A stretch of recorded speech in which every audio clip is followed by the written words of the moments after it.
ओम शांति। पुस्तक पठन श्रीमद् भगवत गीता रहस्य। लेखक ब्रह्मा कुमार सुधांशु शेखर मिश्र। पंचम अध्याय आत्मतत्व। श्रीमद् भगवत गीता हेउछि एक जोग शास्त्र। जोग कहिले आत्मा और परमात्मा को मिलन को बुझाए।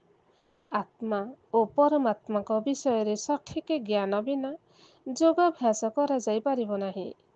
कारण गीतार जोगरे शारीरिक हठ क्रिया को प्राधान्य न दे आत्मिक स्थिति रे अवस्थान पूर्वक परमात्मा अनुभूति करिबा विषय रे कुहा जायछि। गीतार विभिन्न अध्याय रे विभिन्न श्लोक रे खंडित बा पूर्णांग भावरे आत्मा और परमात्मा विषयक तत्वर वर्णना देखा जाए।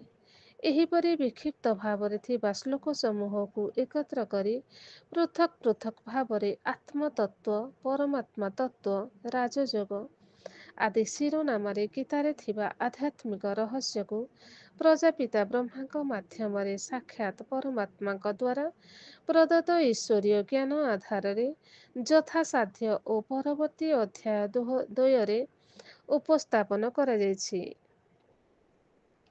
आत्मा देह ठारू पृथक एक चैतन्य सत्ता, किंतु आमे जन्म वृत्तांतर धरी आवागमन चक्र माध्यम निजको शरीर ठारू पृथक एक चैतन्य सत्ता आत्मा को अनुभव करि पारुनाहु। आमे निजको शरीर भावुथिबारु आम भितरे स्त्री पुरुषर भेद उत्पन्न हुए एवं एपरि प्रभेदरु काम क्रोधादि विकार समूह सृष्टि हुए। एही मन विकृति सकल दुख और अशांतिर मूल कारण। तेणु गीता मानव समाज को परधर्म अर्थात काम क्रोधादि भूत प्रकृति जात शरीर जन्य धर्म त्याग करी स्वधर्म अर्थात पवित्रता, सुख, शांति, आनंद, प्रेम आदिर आत्मार धर्म रे अवस्थित हेबा पाई निर्देश दिए। श्रेयान स्वधर्म विगुणः। जेतेबेले व्यक्ति देह ठारू निजर पृथक सत्ता बोली अनुभव करे सेतेबेले पवित्रता उपलब्धि करिथाए और सुख शांति आदि आत्मार मूल स्वरूप स्थित होइथाए। एही भली आत्मनिष्ठा अर्थ स्वधर्म स्थित हेबा, निजर देह को व्यक्त बोली मानिबा बा प्रकृतिजन्य काम क्रोधादिर बशीभूत हेबा हेउछि परधर्म ग्रहण करिबा।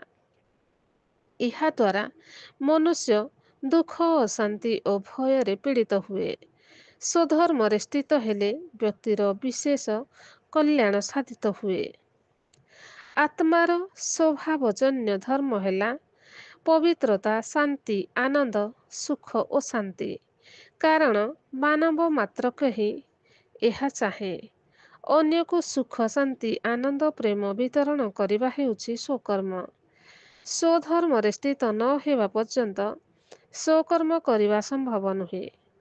देहर धर्म हेउछि प्रकृतिरु उत्पन्न, एहा ही परधर्म। देह अभिमान बशीभूत होई जेउ धर्म कर्म करा जाए स्थूलतः ताहा उत्तम बोली प्रतीयमान हेउथिले मध्य स्वभाव द्वारा नियत हेउ नथिबारु परिणाम दुख भोग हुए। कारण यह द्वारा पाप कर्म अनुष्ठित हेवार संभावना अधिक थाए। किंतु जदि आमे आत्मार स्वभाव सुलभ स्वधर्म थाई स्वकर्म लिप्त रहिबा तेबे पापाभिमुखी हेबा नाही। श्रेयान स्वधर्म विगुणः परधर्मात् स्वनुष्ठितात् स्वभाव नियतं कर्म कुर्वानाप्नोति किल्लेशम्। देह अभिमान वशतः बुद्धि पूर्वाग्रह ग्रसित हो जाए। से देह और आत्मा मध्य पार्थक्य अनुभव करिपारे नाही। फलरे परमात्मा सहित तार जोगसूत्र स्थिर होई रहे नाही।